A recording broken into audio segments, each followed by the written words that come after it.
Hi, this is Joe Elsasser, President and founder of Covisum and also a practicing financial advisor. And welcome to another FinPlan Friday. Today we're going to talk about stress testing, or perhaps more importantly, contingency planning. That's what do we do in the event we don't pass a stress test. And what do I mean by stress testing?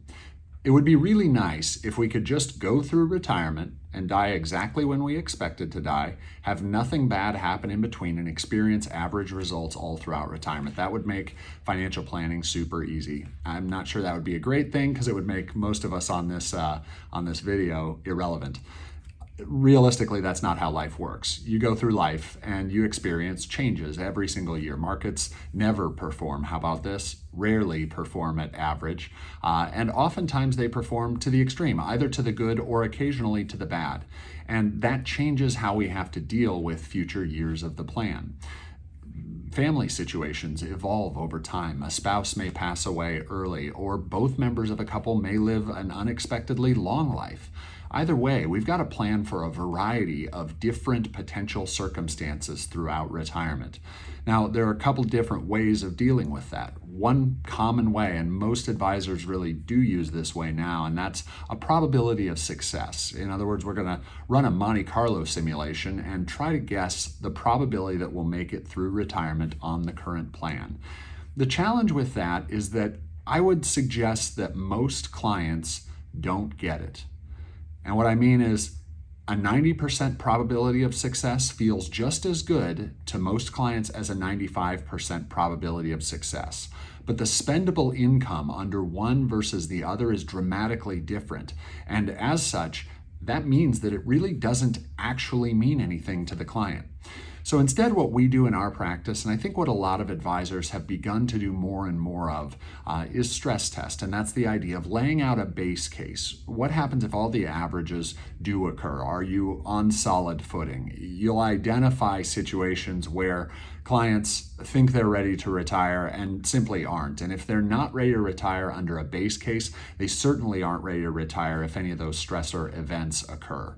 For us, if they're great with a base case, if they're in a situation where they're likely to make it through retirement without any challenges, then we want to start applying some stress tests. Some of the most common stress tests we apply are a down market early in retirement, also known as sequence of returns risk. Are they still on track for the rest of their retirement? Are they still able to meet their goals even if they get a down market early in retirement? What if one member of the household passes away, has an untimely death? What if either member of the household needs long-term care? How does that impact the cash flow of the well spouse? Those are just a couple of examples. Another stress test that we've started to really do a lot beginning in 2020 is a Social Security benefit cut. We're hearing more and more about the stress on the Social Security system. And so we'll just say, okay, what if we do get a 25% benefit cut in 2034? And it may be more drastic than that, but that's the scenario that we're using right now. Is your plan still on solid footing? Now, why do we do all these stress tests? We want to choose things that are within the realm of possibility, but are also significant events. Because if the plan is okay under those situations, what we've just done is practice.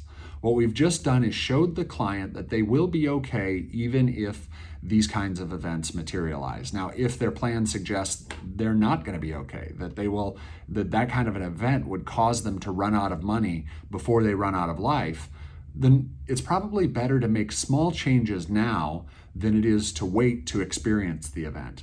The other possibility is a blend of the two. Make some small changes now, but because we will have practiced what to do if that bad situation materializes, we'll be able to make a contingency plan. We'll be able to say, okay, in the event that we get that down market at exactly the wrong time, and it's severe enough to take us off track, what are we going to do? Maybe we're going to cancel vacation plans, or maybe we're going to scale them back. We'll do half the planned budget for vacations for a few years until the portfolio has a chance to recover.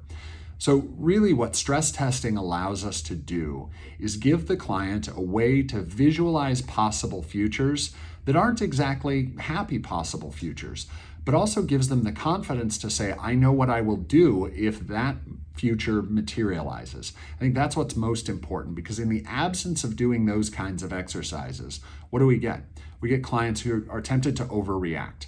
And dealing with an overreaction in the moment of overreaction with no practice is so much more difficult than when you've already rehearsed these kinds of scenarios, when you've prepared them for these kinds of scenarios, and when you've set plans in place in advance to know exactly what you'll do if they materialize. Thanks for joining us, and I look forward to seeing you on the next FinPlan Friday.